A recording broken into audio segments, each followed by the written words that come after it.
Hey, hello everybody, it's Mike, and I'm here once again to talk about cults, Scientology, Hare Krishna. Um, and today I'm going to be talking more about. Hey, hello everybody, it's Mike. Whoops, I want to talk more about Stockholm Syndrome, um, and as it pertains to cults and why people are stuck in there and they can't leave, and or they don't feel like they can leave, and whatever it is. But I believe that it's Stockholm syndrome for a lot of people. They feel sympathy for the cult. They don't realize they're in a cult. They're actually and all the abuse that they're going through. I mean, look, if you're working for $47 a week or 110 hours a week and you're getting $47 and you're living in a bunk bed with 7 other guys or whatever, um, you gotta think to yourself, like, what's going on. But a normal person would be like, why am I doing this? Like, why am I agreeing to this? Like, what's the end game? Like, what am I? And a normal person, there has to be a reason why they feel like they can't just walk out the door. Like, who? I mean, obviously, when they approach people on the street and they go, hey, uh, you want to see a free movie, you want to take a personality test, things like that. um, They don't tell them, hey, you're going to live in a dorm room with 7 other guys on a bunk bed, and we're going to watch everything. They don't tell them all that, because no normal person would say, yeah, I want to live in a dorm room on a bunk bed with 5 other guys in a room, and I want to be everyone watching everything I'm doing, and monitoring everything I'm doing and saying, and I have to. Nobody would agree to that stuff. I mean, nobody would. So they don't tell them that stuff up front. They don't, because just like Hare Krishna, if they, as soon as you go up, Hare Krishna, when you meet a Hare Krishna, they have a look, and you go, well, do I have to shave my head and put on the robe and do all that? And they go, no, you don't have to do any of that. And technically, they're right. You don't. Nobody has to do anything. You don't have to take the personality test. You don't have to do any of that. Um, but at that point, like, they're just lying to you. Like, they're not telling you the truth, or they're lying, straight up lying. Hare Krishnas will straight up lie. So anyway, I want to get into the Stockholm syndrome part of it, and I want to watch a video, of course, and it's another video that I haven't. I've just seen a little bit of it, because I know I watched like maybe a minute or two, and I'm like, oh, I got to watch this. And it's a girl a woman that grew up in the movement, and she went through some abuse. The movement, the organization is really horrible to her. But of course, she cannot take off the neck beads. She cannot stop wearing the clothes. She cannot stop dressing up, cosplaying like a 16th century Bengali. She can't stop doing all that. Even the cult has such a tight grip on her, even though she has suffered so much. I mean, people quit their jobs when they're unhappy with their boss. Their boss doesn't treat them right. They quit their job. They go, "F this place. I'm out of here." But these people, in Scientologists and Hare Krishnas and other cults, they they they can't even quit their job, and they can't even say they can't even do that, because they're like in love with this job that is torturing them. And if that's not Stockholm syndrome, I don't know what is. I mean, I'm not an expert in Stockholm syndrome, but I think I want to learn more about it. I'm going to learn more about it, and I'm going to try and figure this all out. And but first, I have to do the opening. We have to do the opening. I'm sorry, man. I'm not sorry. Sorry, not sorry. The opening is very important. It's like the most important part of the show.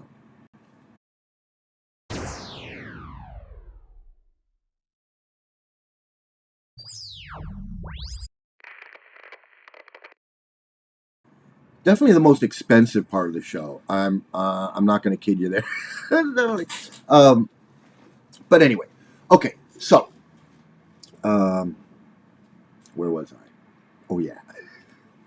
was going to have some coffee.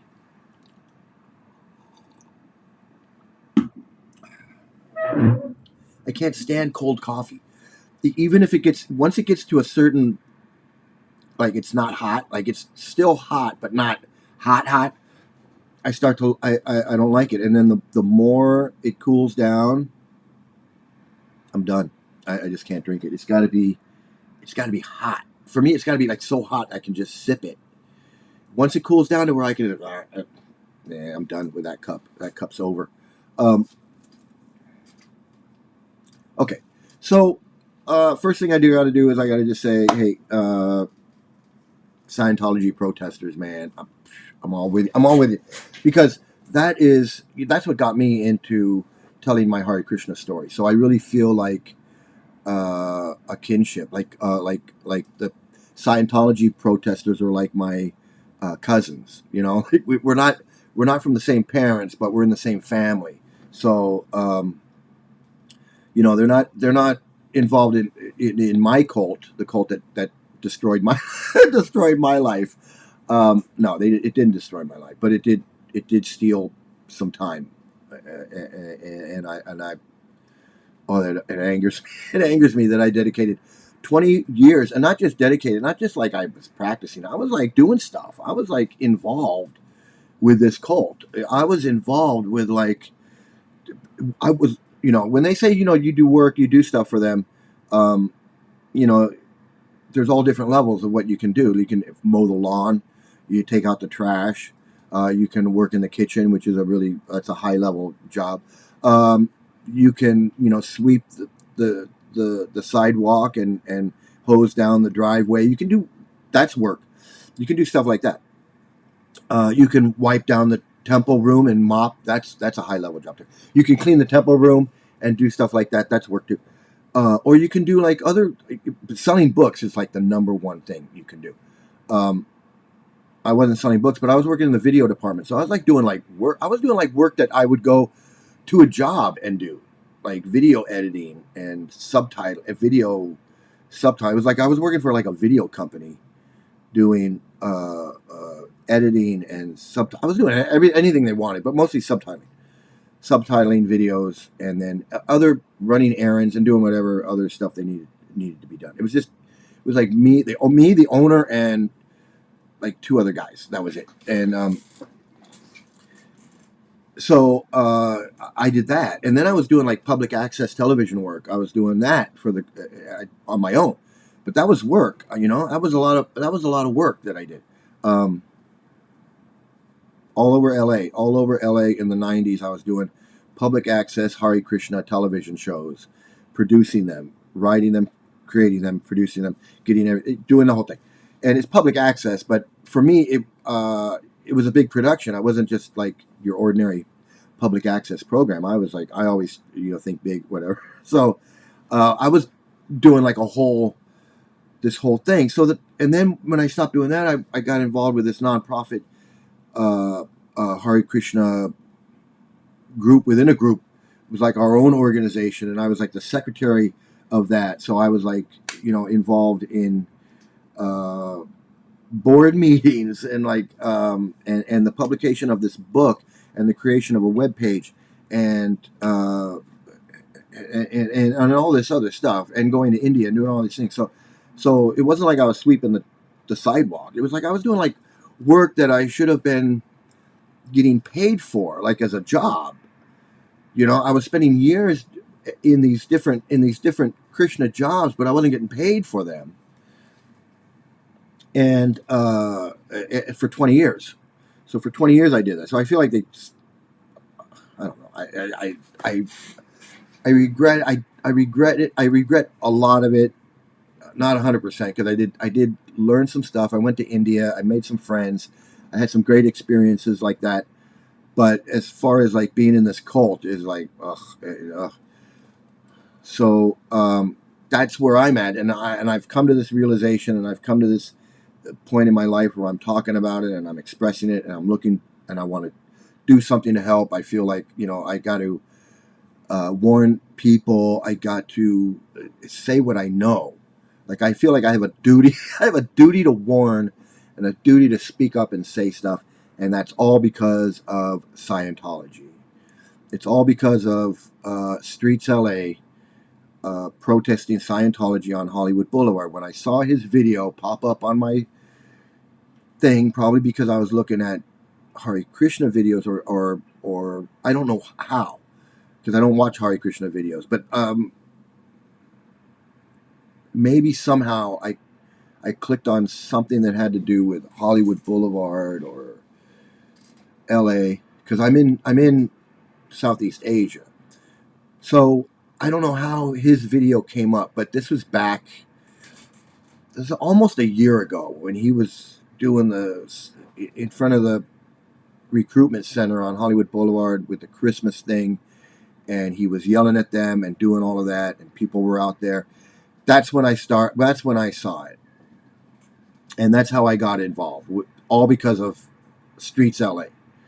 And then from him, it led me to see other videos and see the whole La Poubelle thing. Now, I was aware of Danny Masterson and Scientology and Ashton Kutcher and all of that. And Tom Cruise and all that. I'm not like didn't know what was going on. I'm very aware of what was going on, but I did know what was going on as far as the protesting. So when I saw this protesting going on with Streets LA and DOA and all these other people down at the restaurant, I really got involved. I wanted to stay really involved in that. I was watching. And I saw it growing.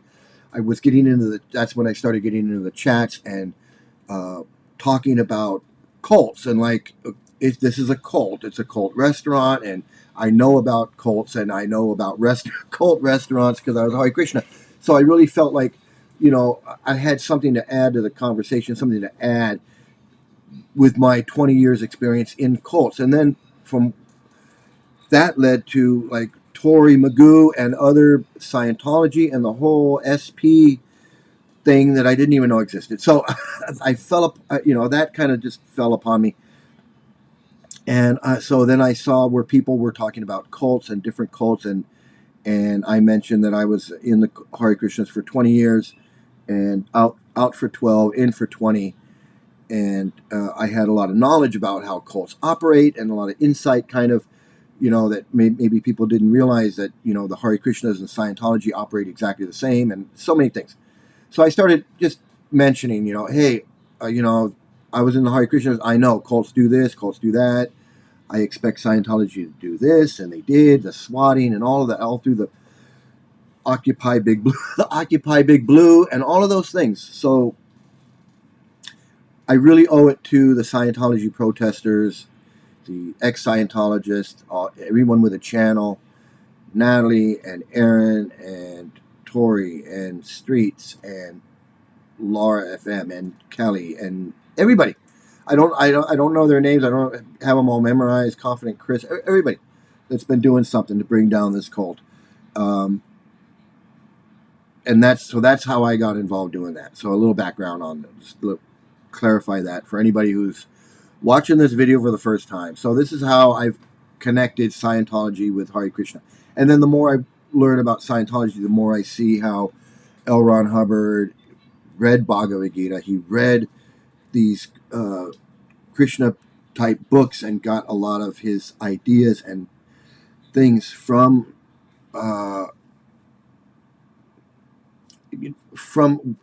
this Hare Krishna cult, or I'm not sure how he put it all together, but there's definitely a connection. I mean, I can see it; it's plain as day to me. That's another thing. And then a lot, I don't know a lot about the philosophy. I do know about the Xenu and a lot about the OT, the different levels and the costing money and engrams and the volcanoes and a lot of that bullshit. I mean, I don't need to know all the details of that crap, but just hearing a lot of that stuff and the billion years and of the freeloader debt and all that stuff, it's so Krishna cultish that it just really blows my mind. So that's one of the things that's intrigued me in this whole Scientology protesting, telling my story about Hare Krishna, how that's all evolved. And so now I'm really checking out Hare Krishna because that's what I know. That's what I was involved in. So maybe I can help some people not get involved with Hare Krishna, and I can help spread the word that Hare Krishna is a very dangerous, destructive, manipulative, racist, sexist, misogynistic, uh, xenophobic, whatever. It's all of those things, and it's very extremist, and people don't realize that it's a very extremist cult. You know, they they might have some unrealistic goals like taking over the world, but that is their goal. That is their goal, is to force everyone to be a Hare Krishna one. Eventually, they will be able to force everyone to be a Hare Krishna because they will be in charge. Now, and they do want to get people like Tulsi Gabbard in power, and a lot of people don't realize that she's a Hare Krishna, and she is, she might say she's not, or she might say that well, my parents were, but her name is Tulsi. I mean, people don't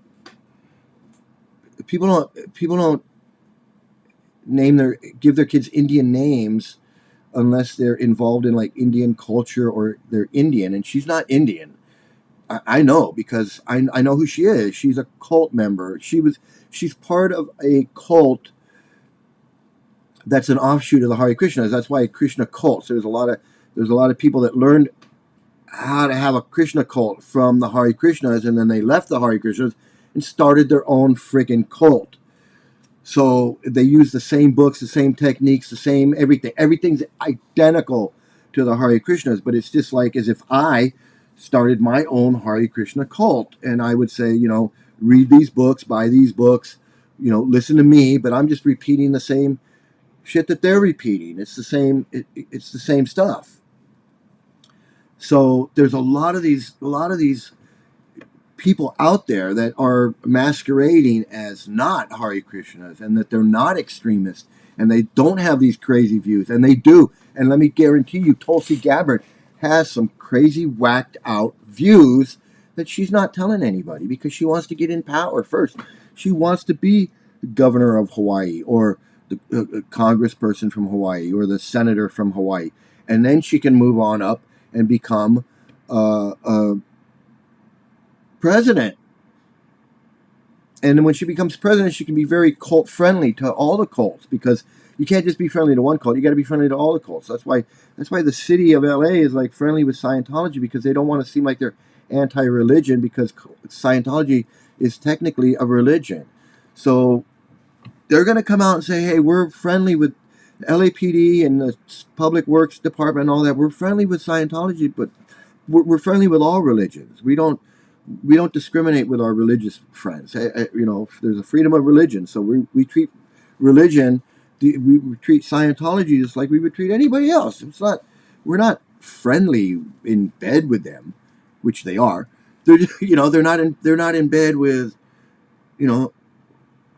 the subway on Wilshire Boulevard.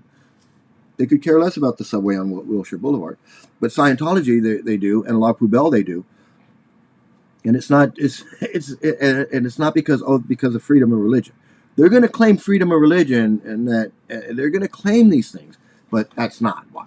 Same thing with the Hare Krishnas. It's like they're not going to come out and like say, well, Hare Krishnas are a cult, and so therefore, we're going to be hard on them at the Venice Beach and all of this stuff, and we're not going to give them a permit. They're not going to do that.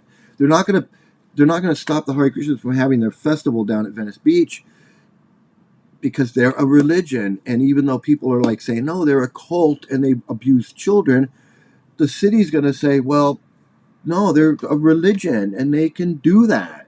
They can have a festival.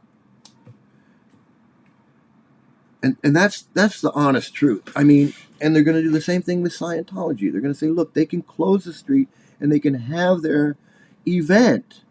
Because if we stop Scientology, then we have to stop the Catholic Church from having their spring carnival, their Easter carnival, and we're going to have to stop the synagogues from having their Passover thing or whatever they have, and we're going to have to stop all of these churches and all these religious organizations from having their little neighborhood thing, just because Oh, Rob, because you guys are protesting Scientology. They're not. They're never going to really. I don't think. I don't think they're ever going to not protect them. They're going to excuse it and say, "Well, we have to do what you know." But anyway, that's off topic. That's off topic. But I have to talk about Scientology because I support everything that's going on. Every time they're out there, every time there's a chat, I jump in it and I say, "Hey, I'm supporting you guys." But right now, I'm going to get into the my reaction videos, my reacting to another Hare Krishna video. And this time it's a girl who's telling her horrible story. And my heart goes out to her, just like it would any other Stockholm Syndrome person that is traumatized and being held mentally hostage. And she loves her hostage taker.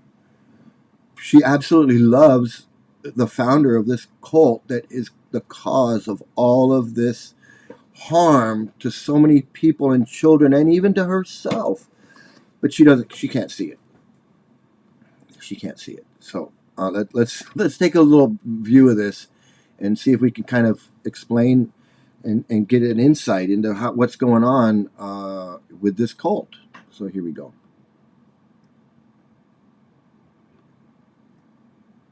Some of you may have been following the cartoons that I've been posting recently on Facebook and may have seen some of my earlier videos on the topic of corruption inside the organization founded by His Divine Grace A.C. Bhaktivedanta Swami Srila Prabhupada, known as ISKCON. I was born and raised in the Hare Krishna movement, and I spoke earlier on some of my history, but today's video is to share with you an invitation. I'm not here just to find fault and make fun of, etc. There is a point to all of this, and some of you have been asking why I'm doing what I'm doing. So I wrote this article, and sometimes it's easier to watch a video than to read an article. So I thought I would read it to you, if you'll bear with me. And I have some really important links to share with you in the body of the video. So I will post the transcript and you can read it also if you prefer that. Om Gyana Timirandasya Gyananjana Shalakaya Chakshur Unmilitam Yena Tasmai Shri Gurave Namaha. I was born in the darkest of ignorance, and my spiritual master opened my eyes with the torchlight of knowledge. Okay, so here we go. Right off the bat. Hi, everybody.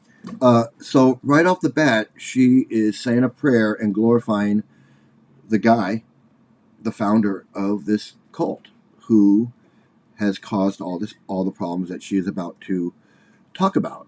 And that is, I was part of this cult. I know how it is, and thank God I got out. I mean, thank goodness that I got out of this cult. I cannot picture myself still being in here and being so deceived. You know, that would put me in at like 32 years in, and I just can't imagine wasting an additional 12 years of my life thinking the way that she is, where she's got to say this prayer to this guy when he's responsible for so much, and he said so many horrible things.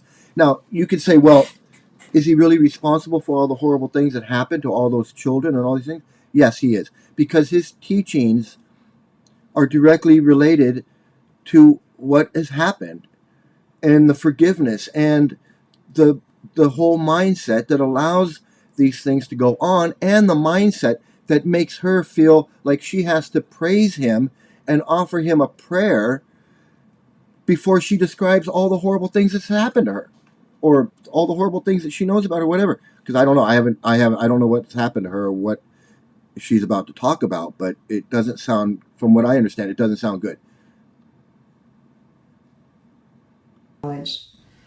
I offer my respectful obeisances unto him. This Sanskrit verse pays tribute to the bona fide spiritual master who liberates the sincere disciple from the darkness of illusion.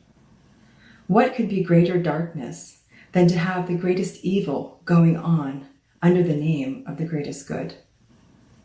My purpose in this video is to invite sincere devotees and spiritual seekers to the actual shelter offered by His Divine Grace, A.C. Bhaktivedanta Swami Srila Prabhupada, and the perfect transcendental teachings and behavior shown by him. My purpose is not to put down or even find fault in a mood of animosity. However, that being said, the truth must be told. The truth will set you free, all the way free. Free from society, friendship, and... So, so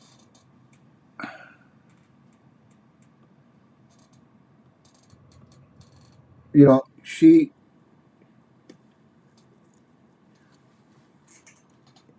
can't even bring herself to say that these people that did horrible things in this movement are horrible people. She's saying, I can't criticize you. I just have to speak the truth. She's like apologizing for speaking the truth. She's like, don't take this as a criticism. Don't take this as some kind of, I'm pointing fingers or placing blame or, no, because she's been brainwashed that you can't do that in the cult. You cannot. You can't. You have to forgive. She just said the guru. She said evil things have taken over the good thing. And so that leads the question, like, well, how does the evil thing take over the good thing? If he came to give us the correct way and the correct teachings and the right way to follow and all of these things that's supposed to make you perfect and pure and all this, how did the evil take over? I don't understand. That's something I don't understand. Like, and I never understood that. When they would tell me that, well, it was these horrible people, his early disciples, these were some horrible people, and they did some horrible things. And I'm like, well, if they got to spend the most time with him, they spent the most time with him, they got to personally ask him questions, they got to see how he lived and taught. They were like as close to this guy, this perfect guru guy. They were as close as you could be. His inner circle.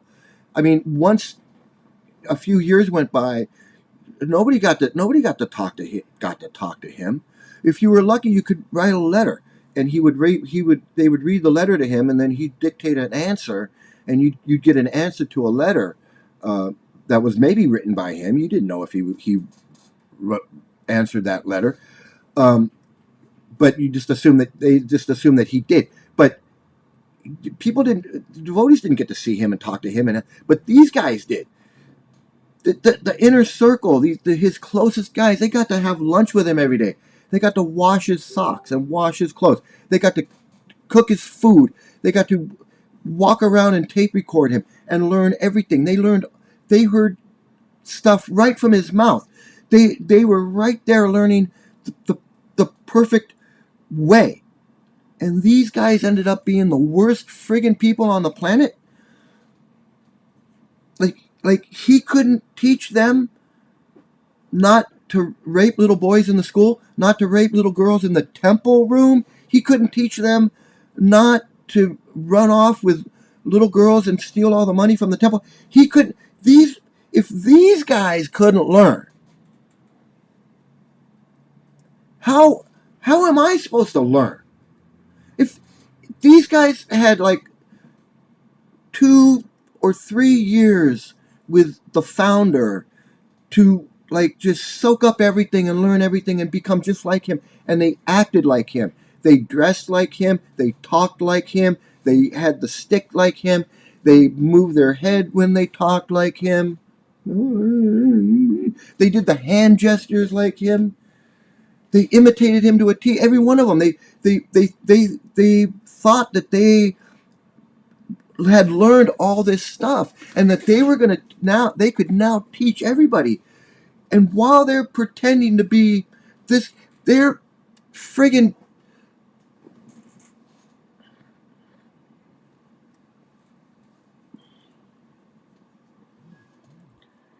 Here I go again. Like,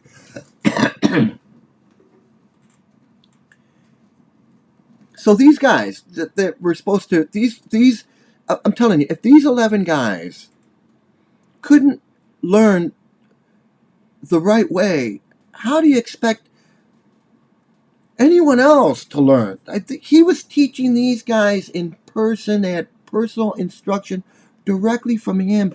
He was tutoring them 24 hours a day, 7 days a week for like 2 or 3 years. These guys, his inner circle of guys,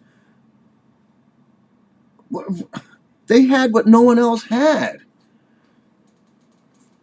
And the guys that were like working on his books and doing like me with the subtitling his films. I mean, every day I'm right there watching this on an editing machine. I'm watching practically frame by frame every word he's saying. What word did he say? What was the next word he said? What was that verse he said? What was this? I felt like I was getting personal, like he was talking directly to me, because I'm like, he'd say a sentence, I'd stop it. Okay, what did he say? And I'd type it out. And I'm like, these guys did that in person with him, and I couldn't ask him a question. If he said something and I didn't understand it, I couldn't ask him a question. We had to go get some Swami or something and say, what did he say there? What was he saying? I don't know what he's saying. We had to go find someone who knew a little bit more, who could figure a little bit more out, could understand his accent, could understand the verse or whatever scripture, Sanskrit he was saying. They were there in person with him. They could talk to him right in person and say, what do you mean? What do you mean women like to be raped? And he would have said, well, exactly what I said. Women like to be raped. They're less intelligent. They're 9 times lustier. They like to be raped. But no one did that. No one challenged him. No one spoke up and said anything. And these guys ended up raping little kids. They ended up doing all kinds of stuff. Some of them ran off with money. Some of them ran off with women, little girls. Some of them ran off with underage girls. Some of them ran off with their assistant or their therapist or whatever there was. Some of them started a new cult and got their head chopped off. Some of them are still there now. Some of them had people murdered. Some of them had like a fortress in their temple. They had guns and they had like a tanks and bulletproof. They had all kinds of stuff. These guys were crazed. Okay, these guys were crazed. And these are the guys that had personal. They were right there. And these guys turned out to be the craziest friggin' people on the planet. And how is this girl supposed to learn anything? If these guys couldn't learn anything, I'm telling you, man, chanting on those beads, saying those magic words, and doing all that stuff, that ain't it. It truly is a mental manipulation to the utmost degree. And look at her. And let's go back to her. I'm getting upset again. So-called love. The truth will bring one ultimately to the lotus feet of the Supreme Absolute Truth, Shri Krishna Bhagavan. A few years ago, a documentary called The Cost of Silence was put out by a second-generation peer of mine named Shanakarishi Prabhu. You may have seen it and seen my little clip in it. It was about 3 minutes. But I had actually submitted to him a longer piece, a 15-minute piece, in which later on I decided to put the whole thing out. And I totally did not expect the violent reaction that it would cause in the community. Because in that video, I simply recounted almost verbatim a conversation that I had had with Radhanath Swami.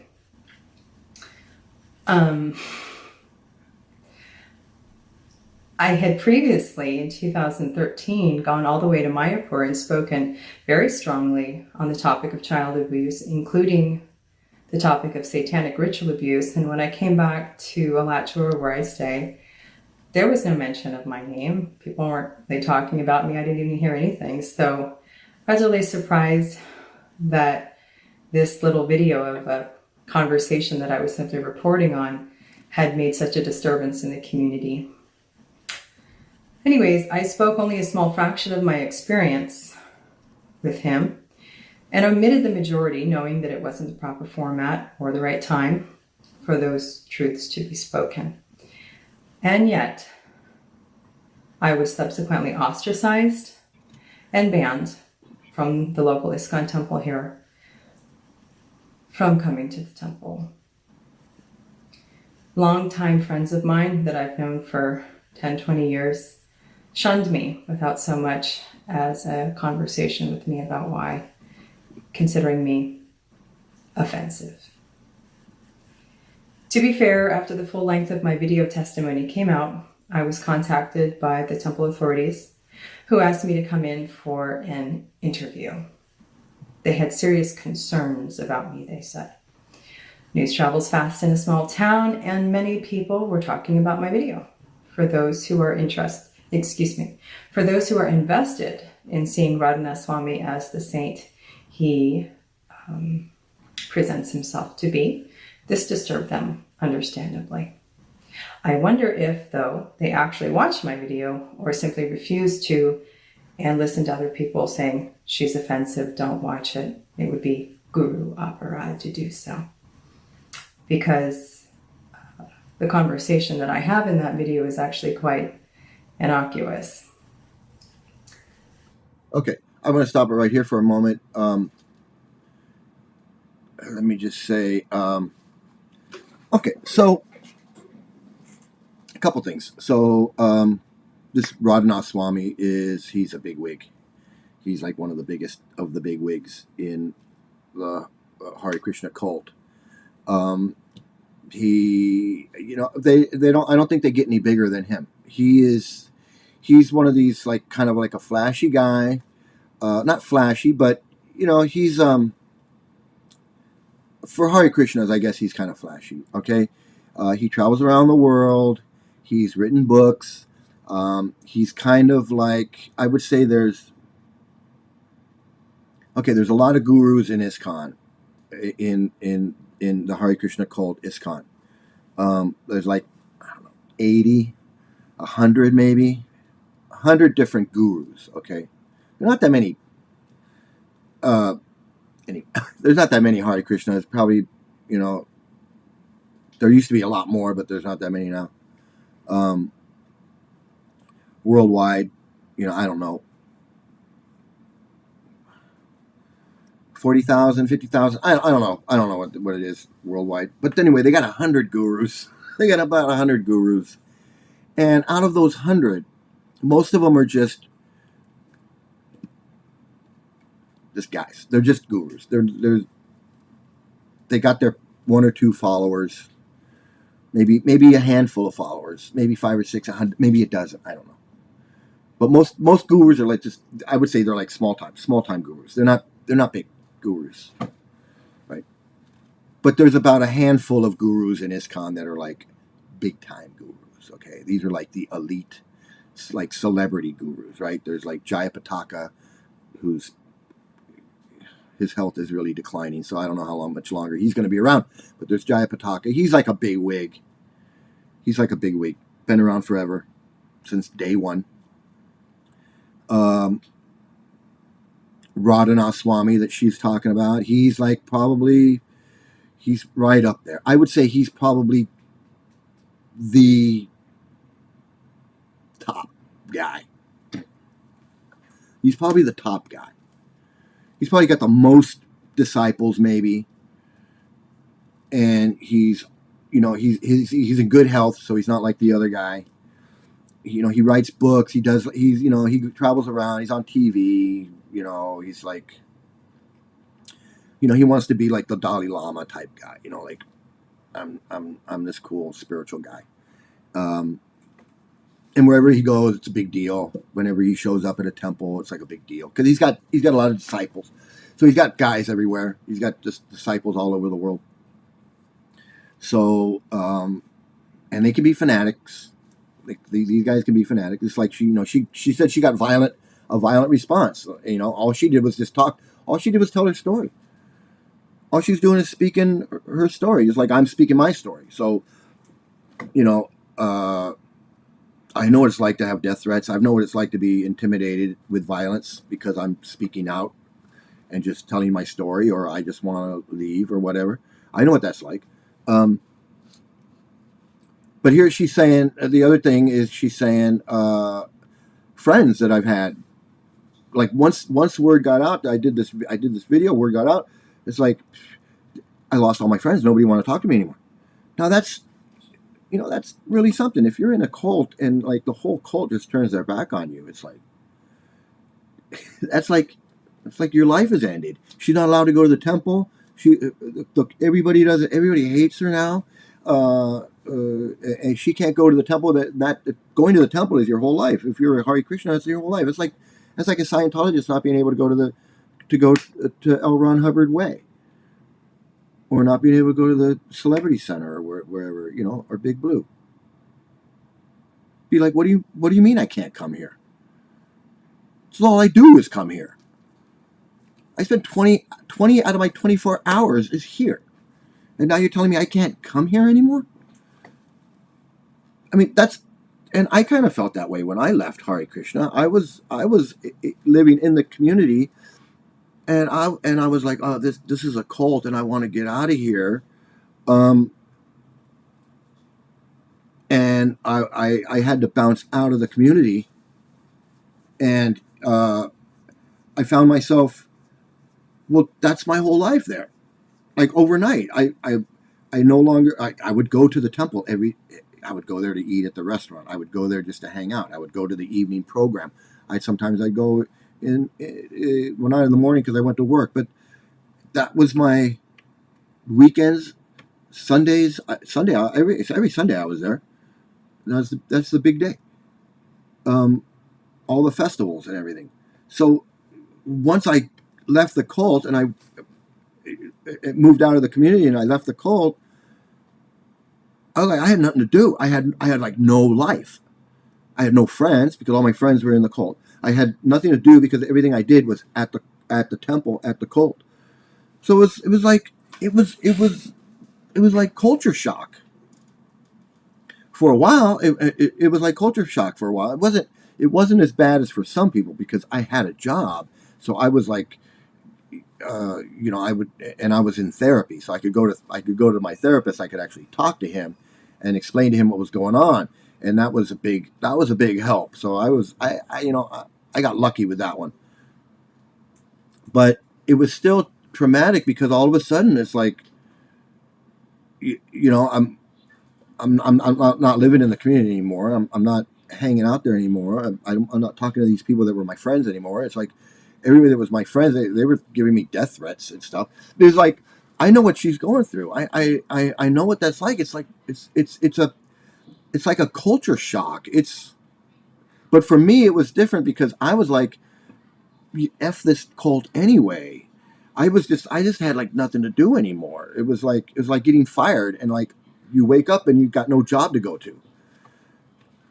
That's kind of how it was like for me. It was like, or moving to a new city and you don't know anybody, you don't know where to go, you don't know what restaurant to eat at, you don't know where the park is, you don't know where the mall is, you don't know. You just got there. You're driving through and you don't know. You're like, you don't know anybody. That's how I felt. I was just like, and it wasn't because they were shunning me. I was shunning them. I didn't want anything to do with them anymore. But here she's the opposite. She's like, I'm just telling my story about what happened to me. But she's telling the story about one of these bigwig gurus, and the whole cult turned against her. And now her whole life is turned upside down. So I feel for her in that way. What she needed to do at that moment, she needed to say, I'm in a cult. I need to get out of this cult. I mean, she's halfway there. I mean, she's almost there, right? She just needs that little push, and she doesn't have it. She doesn't have it. Anyway, this caused some uproar at the regular temple goers, and during one temple announcement, the temple president said, "Don't believe everything you hear on the internet," referring to my video that had just come out.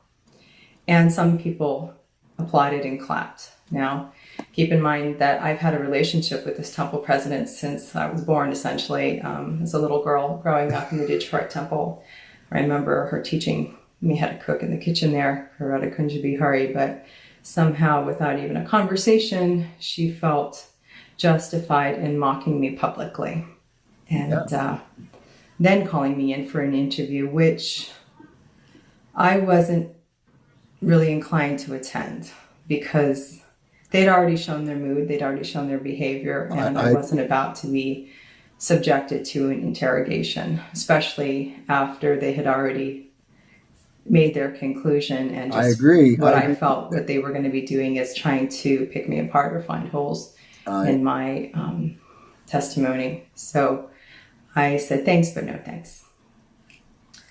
Anyways, we had some email correspondence, and I brought up some important points shastrically, as well as quotes from His Divine Grace on the topic of banning. And I am going to include a link to those correspondences for anyone who may be interested, because it's not just me who... Okay, let me just tell you right now. Okay, she included some references and some quotes, and like that's what you would do when you're a Hare Krishna. But she's a woman, so they don't care about that. Believe me, they don't care about that at all. They're like, what? You're gonna instruct us? Who are you to think that you? That's what they told me. That's exactly what my friends told me. They said, I said, well, what about, the girl was 11 and he was 22, and all the, I'm bringing up all these things that the founder said. And they said, who are you? Who are you to question us? Not question the founder, question them. Who are you to question us? We know more than you. We've been around a lot longer than you. You're the new guy. I'd been around. I'd been around for 20 years, but I was the new guy. See, that's how it works in the cult. It's all seniority. They're like, you're the new guy. What are you? Who are you? Who are you? And I'm like, well, it says it's this quote and that quote, and it says in this and it says in that. And they're like, who are you? Who are you to quote and instruct me? I instruct you. You don't instruct me. That was exactly what I got. And when I said, well, wait a minute, and they said, well, that's when the threats came. They're like, no, you need to just accept what we say. You need to stop this, like Don't act like you know. Like, you can't just read a quote or a verse and think that you know what it says or that you can apply it correctly. That's what we do. We're the old timers. We do that. You have no business trying to tell us how to run this cult. That's basically what they were telling us. You have no business telling us how to run this cult. Who are you to complain about child abuse and complain about pedophilia and complain about these things? Who are you? And who are you to try to use scripture and verses and quotes? Who do you think you are? So when I was like, well, I'm me. And they're like, oh, well, then, you know what? Maybe we need to come down there to LA and settle this man to man. Maybe we need to come down there and figure this out. And we'll just, maybe that's what we need to do. And I know what that means, because Hare Krishnas are violent people. They're not pacifists. They're not like, oh, peace and love. They're not peace and love. And that's another thing, that a lot of people think that Hare Krishnas are peace and love and they're all happy and they because we would be down in Venice Beach and we would be chanting down in Venice Beach, and people think we're like pacifists, like we're nonviolent people, and we're down there and we're chanting, and we got the shaved head and we're in the robe, and they think that we're like some kind of Buddhist nonviolent people, and they would come and they would try to fuck with us, and they were like sometimes they would knock books out of our hands or try to snap, and not me, because I'm not a fighter type guy, but the fighter type guys would be there, and they would be like, "What the hell are you doing?" And they would go and they would they would go. I never saw anybody hit anybody, but they would go and they were gonna hit. They were getting ready to fight. Like who are you?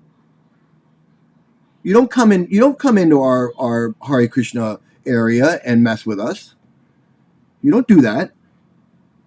You can stand around and watch, and you can dance, but don't come mess with us, because we'll fuck you up. And they would make it clear. And I would stand there and go, wow. Yeah, I don't have to worry about anybody messing with us, because these guys don't take any shit. I saw that many times. I didn't just see that one time. I saw that a bunch of times. We'd be on Hollywood Boulevard, and somebody would come up and rip our books out of our hands, or try to do something. And these guys would be they were ready to friggin' knock the guy out. I seen it at Venice Beach. I seen it on Hollywood Boulevard. I seen it many times. I seen it in India. I've seen that. That's so when they told me, hey, we'll come down to LA and we will settle this. We'll settle this right there at the temple. I knew exactly what that meant. And that's when I said, I'm out of here. That's a death threat. That's a threat.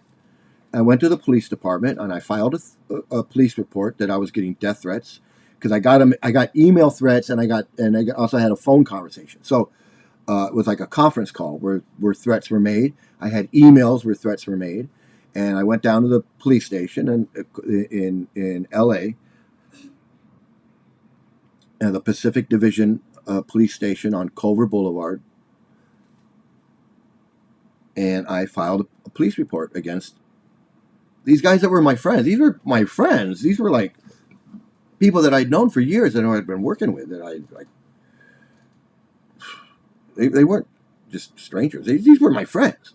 So I know what she's talking about. And and it was at that point when I said, this is a cult. They're threatening me with violence, and I'm out. I'm out. I'm not. I cut off thinking like, well, what am I going to do if I leave the? No, there was no what if. It was, I'm out. I am out, and it was a hard decision to make, but at the same time, it wasn't. I mean, so I feel for this lady. Stockholm syndrome. She's suffering at the hands of her hostage people that are holding her hostage, and but she can't let go. She can't move out of the temple. She can't move out of the community. That's all she knows. She grew up in it. She grew up in this. The idea of her having to go get a job, having to go rent an apartment somewhere or move in with a family member until she gets her, she got no education. She got no, I don't think she went to college, or even probably didn't even go to high school. She went to this Hare Krishna school, which is it's like babysitting. It's like she was babysat for like 12 years when she was growing up, and probably abused. I hate to say it, but that's probably what happened. But she can't leave. Cannot leave. Got banned for speaking up about abuse in ISKCON. A lot of people get abused. Say the wrong thing, you get abused. And at first I was upset that I was banned, but then I really took it as a blessing, because Krishna knows everyone's heart.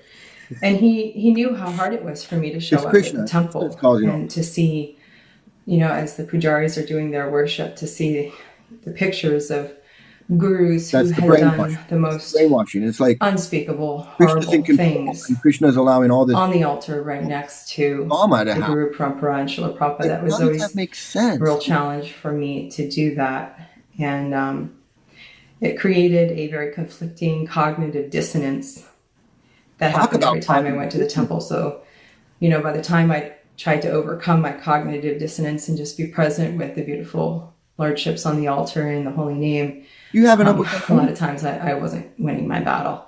And it was hard. It was really hard to show up. And then I know a lot of other people who've expressed that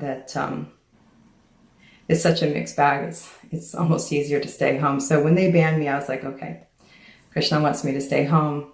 I'll stay home. Krishna wants her to stay home. That's how Part they. of me wanted That's to how shout they from the do rooftops. the Just look at the brainwashing. That hypocrisy. even when the cult But traumatizes them, they I blame. have a lot more for important saying things to do Krishna's with doing my it. energy, my very It's limited energy. I have 4 This is children, Krishna's a way of beautiful loving you. husband, and a lot of cooking and cleaning to do. And then the ongoing healing. And I also didn't want to be petty. I don't like to just be a gossip and, you know, hey, blah, blah, blah. Anyways, but now the time is different. I feel prompted that the truth really, really is overdue. The truth needs to come out, and it's at hand.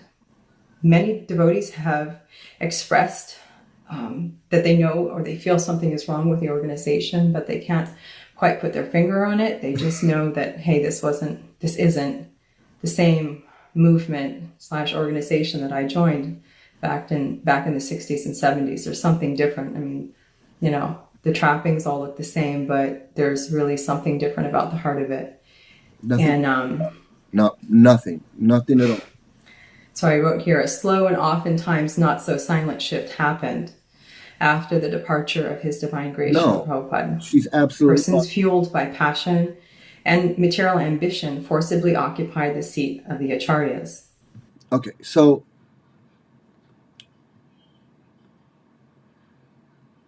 she doesn't get it that everything that's causing the trauma and the pain and the abuse in the movement today comes from the teachings of the guy that she's worshiping. She can't see it.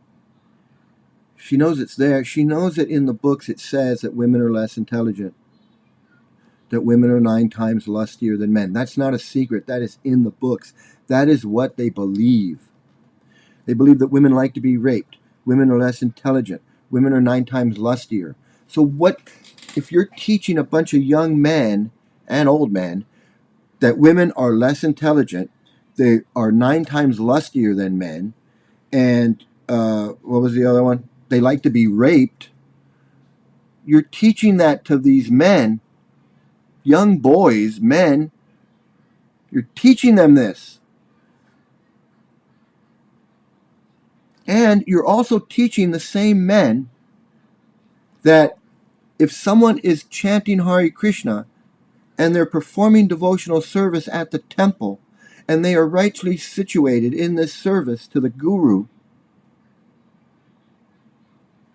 you cannot find any fault in that man. You have to let him go. You have to let him go. That's why they don't report anything to the authorities. They handle everything in-house because it's not wrong. I said it.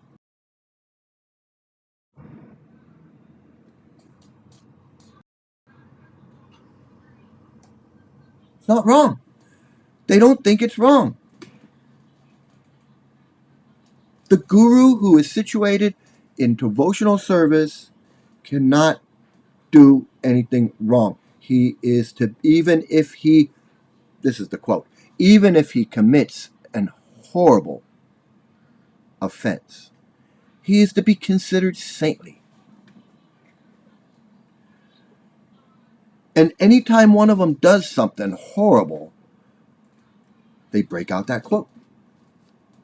They break out that quote and go, hey, it says right here, So you can bring up all the quotes you want, but we have this get out of jail free card. We have our own get out of jail free card. We have the quote from the 5th canto of the Bhagavatam, the pastimes of Prahlad Maharaj, where he fights Hiranyakasipu. And Lord Nrsingadev comes out of the pillar. And I'll go over this story for you one day, because it's a really wacky story. In that story, in that canto of the Bhagavatam, there is a one single verse where it says that if a person is engaged in devotional service and chanting Hare Krishna, and he is rightly situated in the service of his guru, even if he commits a horrible offense, he is to be considered saintly and rightly situated. And that is their get out of free jail card that they use whenever they want to protect somebody. They bring out that verse. That's why they treat her like this. You cannot criticize Radhanath Swami. He is rightly situated in devotional service. He is chanting Hare Krishna. He is following the 4 regulative principles. He is doing so much devotional service that even if he abuses somebody or covers up an abuse or instigates an abuse or murders somebody or has somebody murdered or assists in somebody's murder, he is still a saintly person. It doesn't matter. That's why she's ostracized. That's why they don't want her at the temple. That's why she can't go. That's why she has to stay at home. She doesn't get it. She doesn't realize it. She thinks it's some other thing, some outside force, some bad person, some bad thing has taken over her cult, her beautiful thing, and ruined it. And now no one's going to ever enjoy this beautiful religion that has so much to offer to the world because some bad person or some bad thing has taken over. No. It's the cult itself is bad. The cult is corrupting these people. It's not the other way around. These people aren't coming into the cult and bringing their bad baggage with them. They're coming in as a good person. Like me. Going in as a good person. I didn't come in as some pedophile, cheating, woman-hating, anti-Jew, anti-race. I didn't come into the cult like that. That's in the teachings. They wanted me to believe that. They wanted me to believe that women like to be raped. They wanted me to believe that black people should be slaves. They wanted me to believe all that stuff. Women are less intelligent because they have a small brain. It's not the other way around. These bad people aren't coming into the cult and then being bad. These are good people coming into the cult and going, oh, women are stupid? Rape is okay? Even if I do something bad, it's okay because I'm chanting Hare Krishna? That's what these guys are doing. Excuse me, man. I get worked up, man. I'm sorry, I get worked up, but I guess maybe that's my thing. I'm Morton Downey Jr. I'm Morton Downey. I get upset, but I get upset at the right things. I'm getting upset because children are abused, and these people let them get away with it.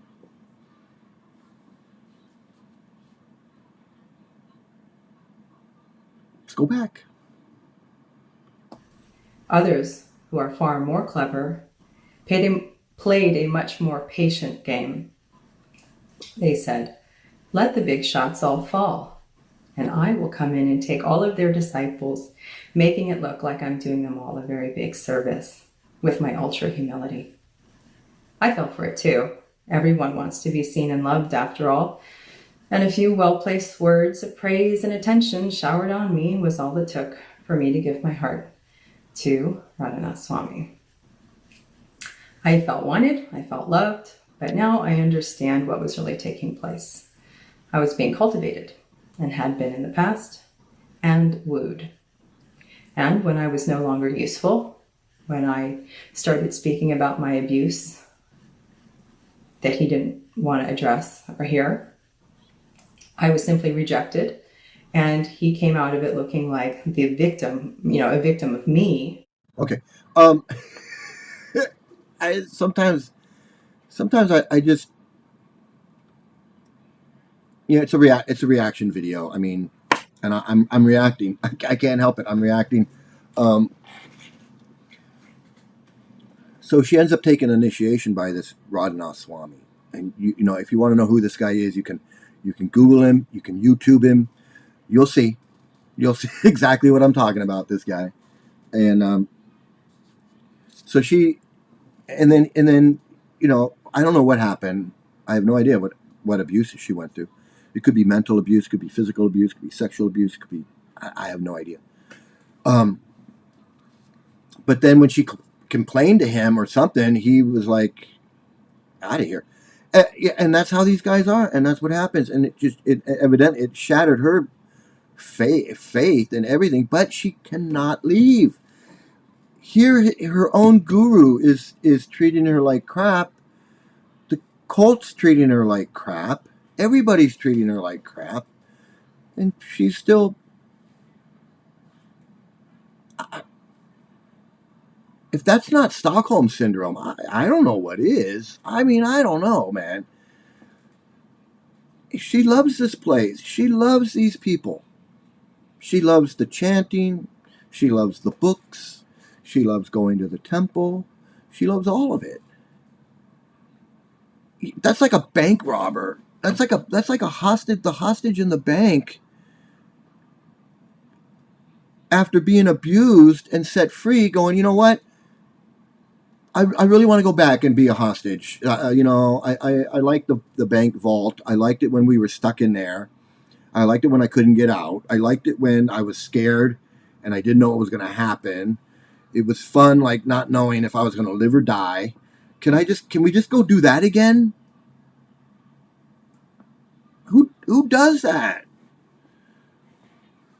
How friggin' crazy is this? If this isn't brainwashing, man, she could get up and leave. It's not like Scientology where they're going to track her down and drag her back. No, they're not like me.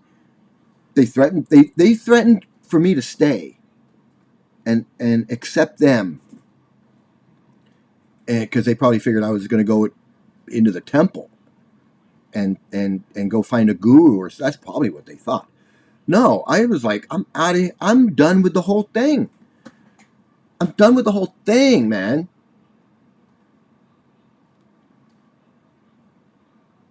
I mean, she wants to go right back into the bank robbery. I want to go back I want to go back and be a hostage again. It's so beautiful. It's so beautiful. It was just...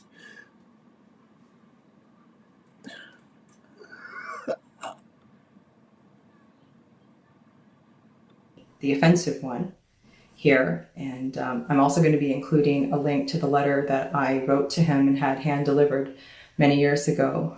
And to this day, many years later, he's never responded to it, never referred to it, nothing. And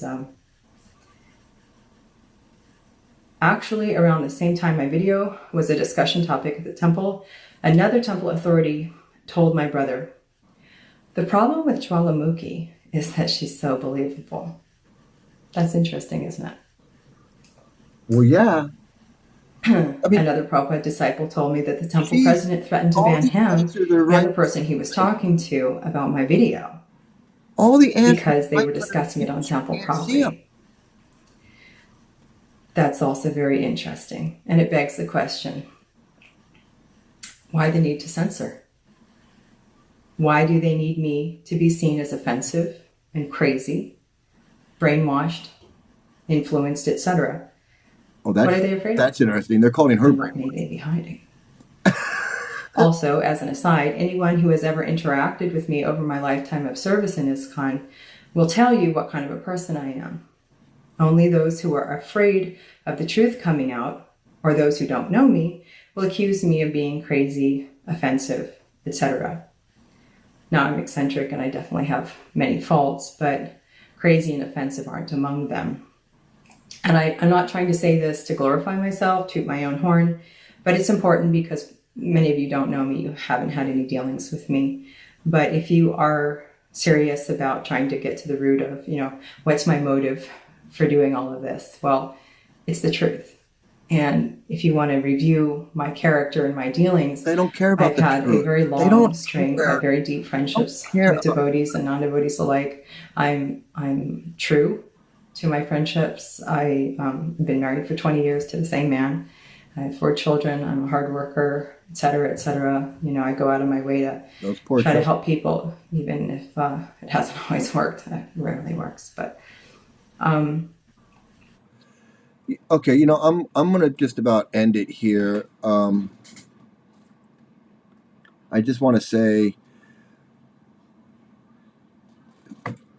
think of all the good stuff she could have done if she wasn't in this cult. She seems like a good person, like she wanted to do good for the world. She could have done so much good. She could have been like a school teacher or a community leader. She could have been so many things to help make the world better. She could have. I can't even, off the top of my head, I can't even think of all the things that she could have done in the world to make the world better. But instead, she's in this cult. And she's not making anything better. She's making the world worse. Nobody wants a cult where women are. Nobody wants to join a cult where women where people are taught that women are less intelligent. Where women are taught where people are taught that women are 9 times lustier than men, and that women like to be raped. Nobody wants to join that cult. Except some crazy ass men. Nobody wants to join a cult where they say that black people are less intelligent. Black people should have been slaves. Black people should have remained in the jungle. Black people just want to drink alcohol and have sex and cause problems. They never should have been freed. Who wants to join that cult except some crazy ass men? So you got some.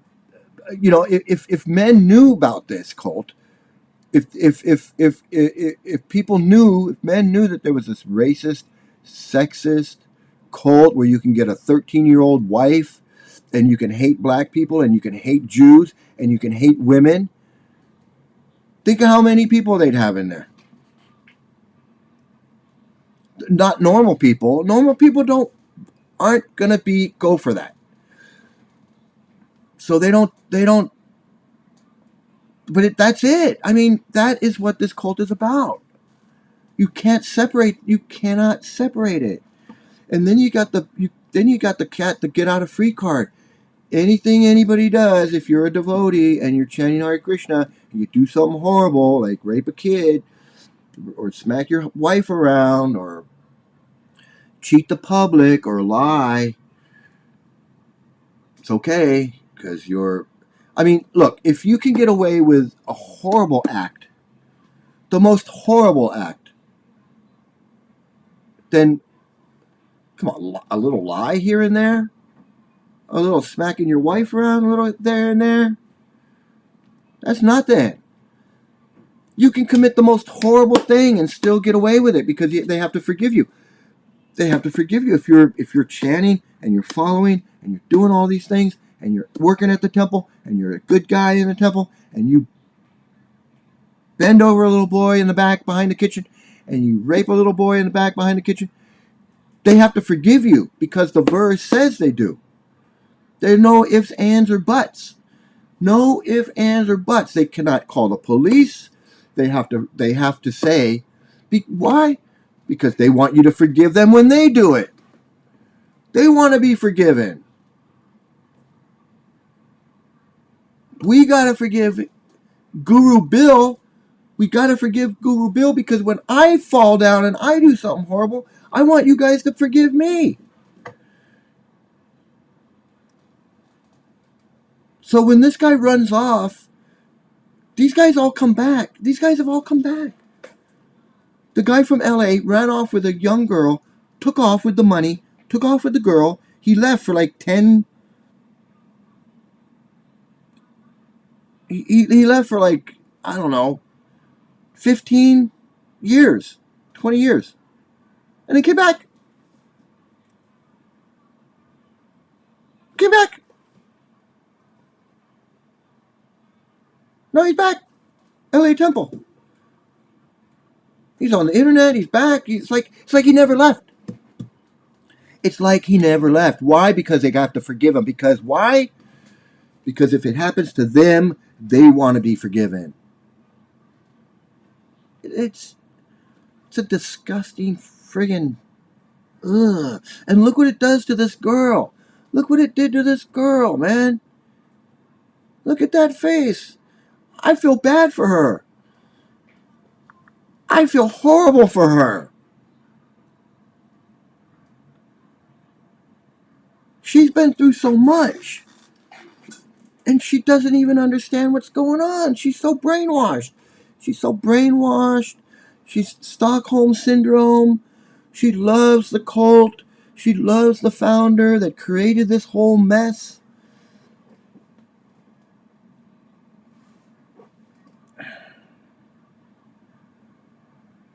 It's crazy. Absolutely friggin' crazy. She's not the only one. There's thousands of these kids. Grew up in it, love it, suffered like you wouldn't believe, and they love it.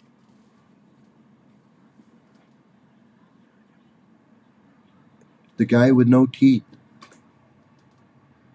he's in it. He's still in it.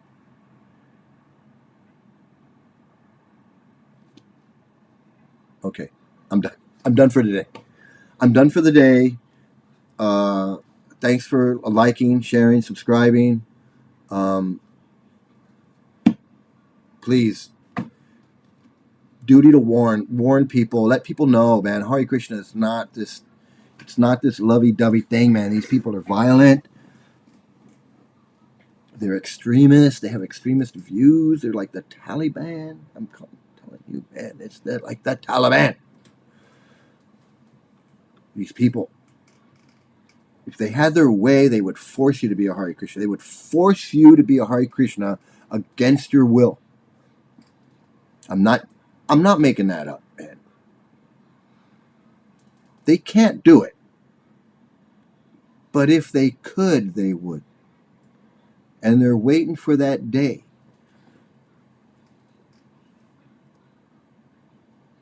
It's crazy. It's crazy. I got more videos. I got more videos I want to show you. More about Stockholm, more about child abuse, more about brainwashing, more about the founder, more about everything, man. I'm not done. I'm just getting started. Just getting started with exposing this stuff. And so thanks for watching. Thanks for joining me. If you have any questions, you can leave them in the comments. I'll be happy to answer any questions that you have. Again, like, share, and subscribe. Thanks for watching. Have a great day. Have a great night, great day, and have some great luck, and stay out of a cult. Bye.